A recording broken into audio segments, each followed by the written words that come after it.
À Saint-Ouen, on trouve de tout.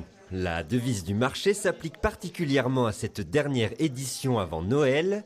Pour trouver de quoi garnir la table du réveillon ou des cadeaux de dernière minute, c'est près de 150 stands qui sont installés. C'est dans les mêmes catégories. On les connaît tous, après dans les commerçants. Tous les mardis, on les a à peu près. Sauf quelques-uns qui se greffent le jour des marchés animés comme ça. Le marché de Noël, il y a une tombola, il y a beaucoup plus d'animation que les autres marchés. Chaque année, plusieurs milliers de personnes se rendent au marché de Noël qui est obligé de suivre le protocole sanitaire mis en place avec la grippe aviaire.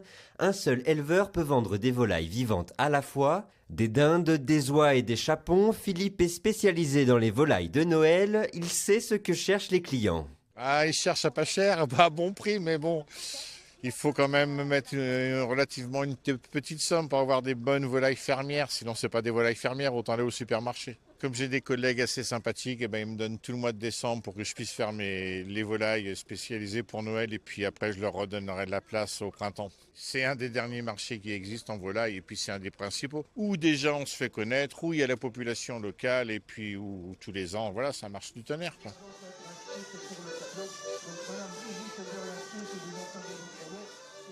Les sonneurs de la Vallée Noire déambulaient entre les étals pendant que Paco, un âne grand noir du Berry, tirait la carriole de Miss Berry Val-de-Loire et du Père Noël lui-même.